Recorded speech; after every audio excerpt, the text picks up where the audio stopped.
How you going, people? That's a pretty good little video about tunnel vision and officer getting surprised. Happens kind of quick. Let's take a look at it, then we'll go over it.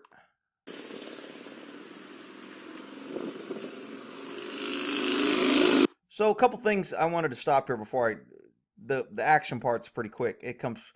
He's doing what's called a passenger side approach. I always do passenger side approaches. I think all cops ought to do it. I don't like driver side approaches, especially on a roadway with cars coming by, because now I got to worry about cars. Your odds of getting hit by a car and your attention being divided is less over here.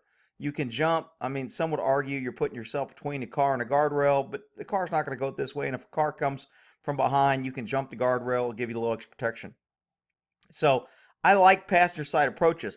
A lot of times when I do passenger side approaches, suspects expect you to come, especially career criminals, guys out of prison, people with warrants, people up to no good will expect you to come on the driver.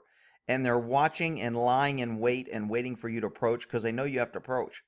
You don't want them getting out of the vehicle, so all they have to do is wait for you to approach. So approaching from the passenger side is a better approach in my book. Is there times when I would approach on the driver? Yeah.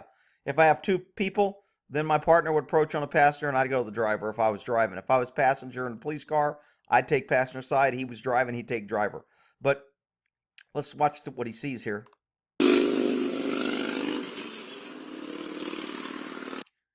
Okay, it's hard to tell, but this is the back of the guy's head. The guy is looking for the officer on the other side of the window. To me, this is a huge clue. I would have never walked around where he was walking for me and expecting me to come. This cop, to me, drops the ball a little bit and doesn't pick up this huge clue. Why are you turning around and looking and waiting for me to come over here? You are so focused on this window that you didn't even see me walk to the passenger car.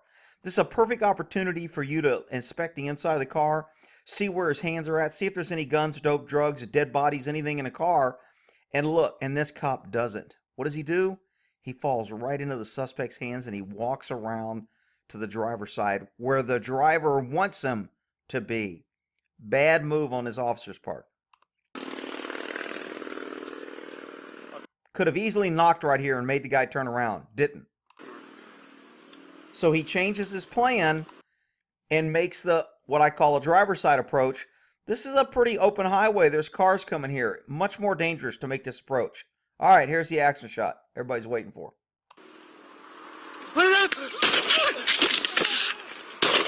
K-15 shots fired. K-15 shots fired. K-15 shots fired. Get on the ground! Get on the ground! Okay, so why did he shoot the guy? Did anybody see it? I mean, unless you go back and slow it down. First time I saw it, I didn't know what the hell happened. I just thought he was coming at him with an axe or something. And just based on this, is the shooting authorized? The guy ran away. He shot him when he was running away. Why did he shoot him when he was running away? Is that unauthorized? This is absolutely a clear 100% authorized shoot. The officer saw what he had. I want you to listen to the officer screaming at him and watch his arm shaking, fight or flight. And notice the tunnel vision this officer gets. Another reason not to do shit on this side of the roadway, because you lose focus. You think this guy realizes he's standing in the middle of traffic? Could he have moved to the car for cover? Does he know if there's anybody else in the car? Because I don't even know if he cleared the car when he walked by it. He should know. He should have known that the car door opened. He should have known the guy got out of the car, and he didn't. So this officer made a bunch of errors, but if and buts coconuts, he's in the shit now. Now what does he do? He tunnel visions and tunnel locks, target locks on this guy. He doesn't move to safety. He stays in the middle of the roadway, and he just hollers orders. Get on the ground! Don't move! Here's high voice, nervous. He got on the air. He said 3 times, shots fired. In a second, he's going to calm down, let him know he's okay. But he never gives his location. He never confirms his location. He doesn't give the suspect. He doesn't let anybody know what's going on other than, I'm okay, and the suspect shot. At least he's putting something out, but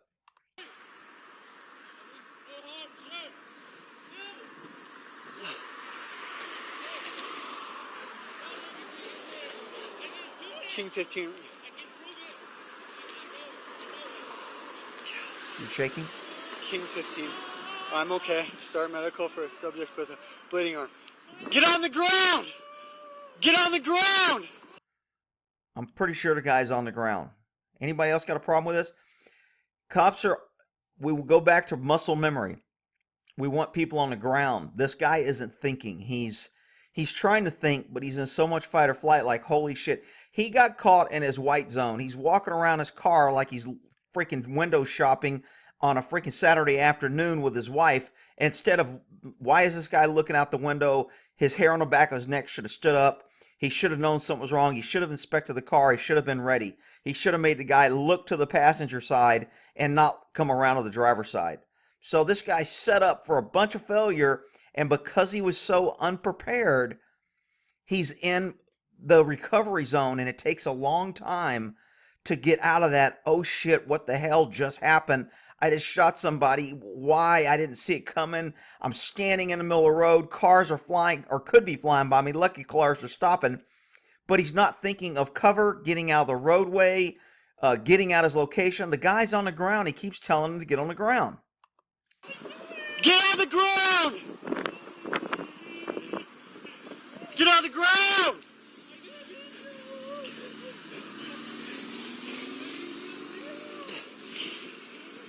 Get on the ground! Don't move! Don't move! Let me see your hands! Get on the ground! Get on the ground, don't move, let me see your hands. Well, if he shows you hands, he's got to move. But you told me not to move. Show me your hands, don't move, get on the ground. What? This, people think cops are like doing this on purpose to set crooks up. And this is just unprepared. He wasn't mentally ready. He doesn't have a lot of street savvy. He made a bunch of errors getting to this position. So that tells me he wasn't tactically sound to begin with.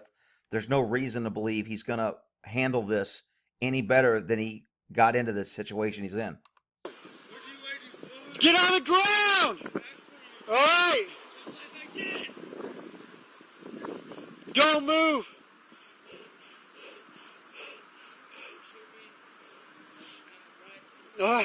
Don't move!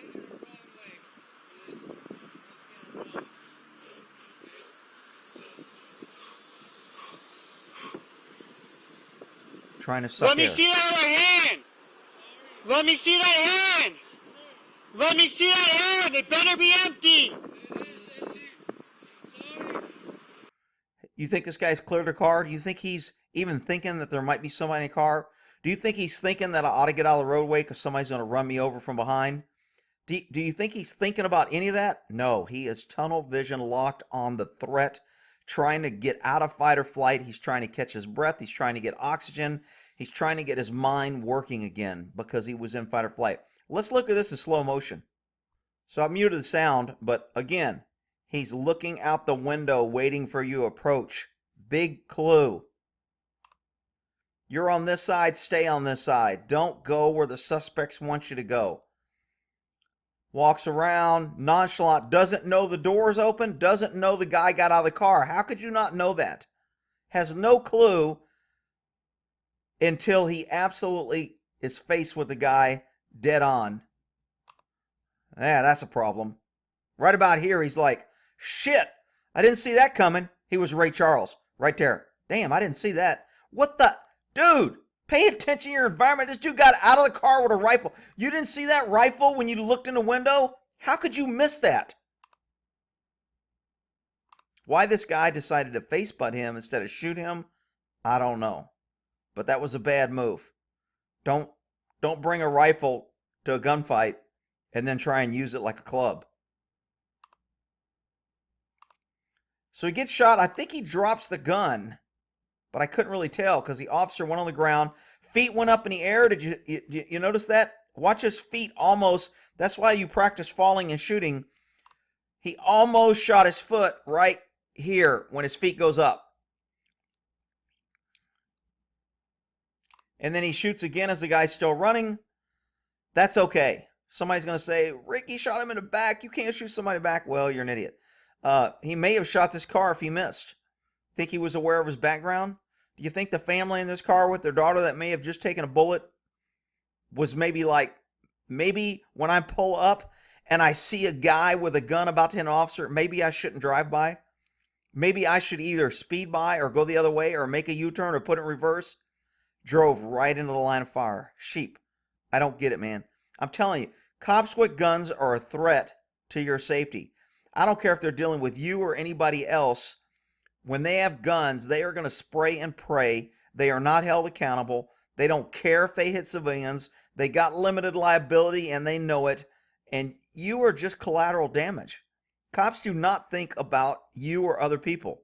They think about surviving. And that's exactly what this guy's doing. And I'm not saying it's right, wrong, or indifferent. I'm just telling you what the facts are. You can hate on me because I'm protecting cops. You're saying cops are better. Whatever. I'm just telling you how it works. All right?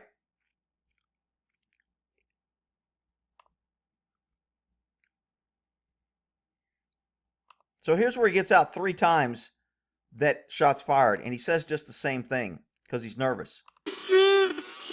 Shots fired.